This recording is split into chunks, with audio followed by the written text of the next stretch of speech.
What's up, Galaxy? It's time for Bantha Soup. I am your host, Gil Garcia. Today in the Bantha Tank, we're taking a look at the Star Wars Empire Strikes Back Boba Fett Slave 1 from Hasbro's 2020 Vintage Collection toy line. This is in celebration of the 40th anniversary of the Empire Strikes Back. As far as packaging goes, you cannot get any better than the vintage racetrack packaging. Here's a nice little diorama scene of Bespin Cloud City. This ship does include a display stand, beautiful artwork, nice looking toys. Here is the picture of the Slave 1 standing up in flight mode. I am very excited. Let's get this bad boy opened up right now. Woo! This thing is a beauty.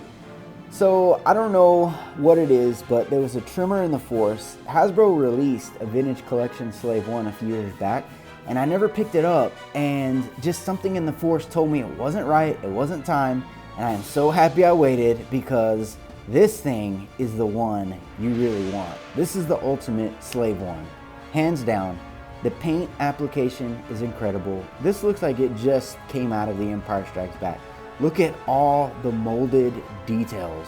Dude, I was like looking at this vehicle for 5 hours straight, looking at all the different details, the creases, the engine parts, the panels, the weapons, the guns, the colors on it.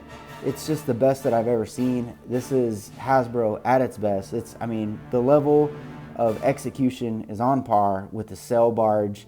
I had so much fun just looking this thing over, playing with all the different features. This is a Slave 1 that you want. I just give it the highest praise I can possibly give. It's just incredible. I have heard that it is worth picking this one up, even if you got the one that was released prior. There's so many differences to make it worth getting. It's definitely a major step up from the original one that was first created. I actually have the Shadows of the Empire one, but look at the back of this ship and all the details of this engine.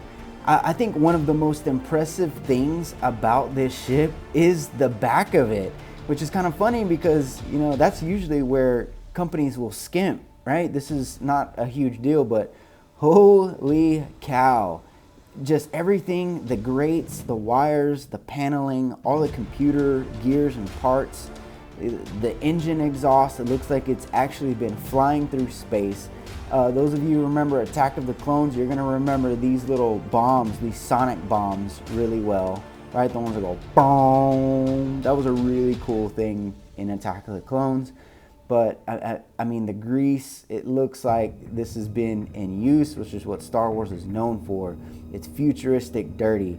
A huge selling point for this piece is the included stand. Now, it does have the Mandalorian insignia on the base of the stand, which is super cool. It's amazing because now we can display our Slave 1s in flight mode. Great feature. So let's jump right in. If you look at the side of the ship, there is a flip panel on one side. You flip it up and you actually get access to the inner part of the ship. Again, the details were not skimped on, even on the inside of the ship. Really great mold, lots of cool things to look at. There's little sticker decals to really highlight the inside. Really cool paint scheme with the gray base. Lots of foot pegs for Boba Fett to stand on, or whatever bounty hunter you have in here. The sticker decals that come with it, it actually did have a little sticker sheet. Stick these on. I think these look really great. Little cool computer screens on them. Looks really cool on this inside. Now, you can't get Boba Fett in the cockpit from the inside. You actually do that from the front of the ship, which we'll look at here in a bit. But it's really cool because there's actually like this little grate view thing that you can look at to one of the cargo holds on the inside. Here's a shot of the man himself, Mr. Boba Fett, standing inside the ship. And how cool does that look? Looks so awesome. I'm super excited to have a Boba Fett that I can actually stand inside of the Slave 1, just looking bad A. Taking a look at one of the cargo holds on the ship, there is a little drop down platform with a finger tab. Basically, you just put your fingers on that, pull that down, and when it comes down, there's this little storage unit that comes with the ship. Now, from what I understand, this cargo storage container was included in the last Vintage Collection Slave one that came out, but it had a solid lid on it. This one is actually translucent, little black translucent lid that comes with it.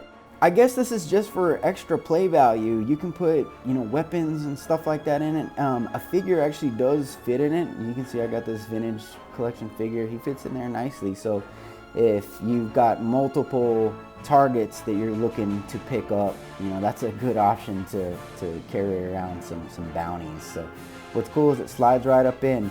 Now the ship also comes with a brand new sculpted Han Solo in carbonite, and that piece actually fits on the cargo hold platform as well. Super cool. I love this piece because he actually looks metallic, which is great. There's also another little storage area. You guys are gonna remember this piece. This was on the original Slave one that came out. It's pretty shallow in there, not a whole lot to do in there, but it is kind of a cool little storage space. Now to actually get Boba Fett in, the lid does raise up from the front of the ship, and it actually snaps in place. As you can see, there's 3 places for 3 figures to fit inside the cockpit of the Slave one. There are these little clips that would clip around your figure's waist. The details on this part are decent. I wish there was a little bit more going on the engine controls, but I mean, honestly, you're never really gonna see them. This is kind of an expanded universe thing. The carbonite block can actually fit into this little slot on the top portion of the ship.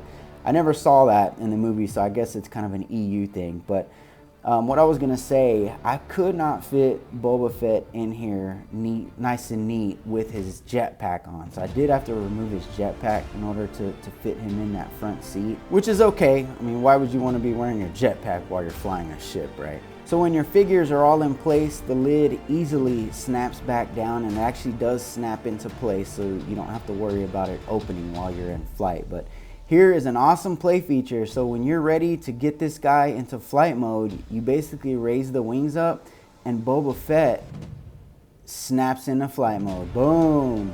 You can get a great visual of Boba Fett flying the ship through the translucent windshield, and the cockpit actually rotates as you move the ship. Looking at the sonic grenades, there are 2 little buttons on the side of the ship. You push them and your little sonic grenades pop out. Really cool. Lots of really great detail on these guys. That was a really fun scene in Attack of the Clones. They actually just snap right back in, and you're ready to go next time. Here's a major upgrade from the original Slave one. Check out these guns and the details on them. They look really sleek and slim. Really nice silver paint scheme on it. The buttons to fire the missiles are these little squares. You basically just push them down, and it does have a very powerful spring on the inside of this gun. That shoots really hard. You're gonna get some pretty good range out of that. Just for fun, guys, let's compare this new Slave one to the old Shadows of the Empire Slave one. Look how towering this thing is over that old school Slave one. The details, the color scheme, the guns on it, just night and day on how much more awesome this new guy is. I wish I had this thing as a kid. The Slave one became well known to the galaxy's fugitives, who recognized it as the ship owned by one of the galaxy's deadliest bounty hunters, Boba Fett. Thank you so much for watching. If you like what you see, we would really appreciate a like on our video. And while you're at it, go ahead and subscribe on YouTube to stay up to date on everything Bantha Soup. We do reviews, we build customs, we talk about everything Star Wars. Galaxy, thank you so much for watching. My name is Gil, and this is Bantha Soup.